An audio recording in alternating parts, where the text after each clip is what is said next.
లేడీస్‌కి పూజలంటే చాలండి ఎక్కడ లేని ఓపిక వచ్చేస్తది. ఎంత బద్ధకాన్నైనా పక్కన పెట్టేసి పూజకి కావాల్సినవన్నీ కూడా 2 డేస్ ముందు నుంచే అన్నీ సర్ది పెట్టుకుంటాం కదండీ!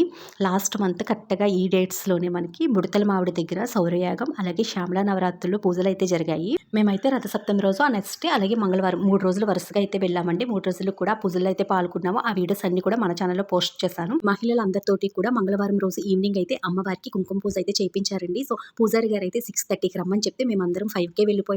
పూజారి గారు చెప్పక ముందే కలశారాధన ఇవన్నీ కూడా చేసేసామండి. ఇంకా పూజారి గారు రాగానే గణపతి పూజ అయితే స్టార్ట్ చేపించి తర్వాత అమ్మవారికి కుంకుమార్చన, లలితా పారాయణం, విష్ణు సహస్రనామ పారాయణం ఇవన్నీ కూడా చేయించారు. ఈ రోజు అమ్మవారిని లిల్లీ పూలతో అయితే పూజించారండి. ఇంకా అమ్మవారిని దర్శించుకోవడానికి వెళ్తే యాగశాల దగ్గర మంచి పువ్వుల వాసన అయితే వచ్చిందండి.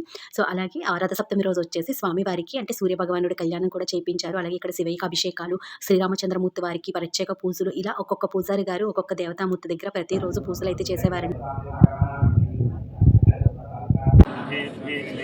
ఆల్రెడీ ఈ వీడియోస్ అన్ని కూడా మన ఛానల్లో పోస్ట్ చేశాను. డీజేఎస్ బ్లాగ్స్ ఛానల్లోకి వెళ్ళి ఒకసారి చూడండి, ఫుల్ వీడియోస్ ఉంటాయి. సో, ప్రతిరోజు మార్నింగ్ సూర్య భగవానుడికి ఆజ్ఞం సమర్పించడానికి ఇలా చెంబుల్లో కొన్ని రకాల ద్రవ్యాలు, నువ్వులు, పువ్వులు వేసి అయితే ఇచ్చేవారండి. సో, ప్రతి ఒక్కరు కూడా సూర్య భగవానుడికి ఆజ్ఞం సమర్పించి ఇలా సూర్య నమస్కారాలు అయితే చెప్పి చేయించేవారు. ఆ 10 రోజులు కూడా ఆదిత్య హృదయ పారాయణం అయితే చేసేవారండి మహిళలందరూ. ఓం కష్టపీడా పరీక్షీణ శరీర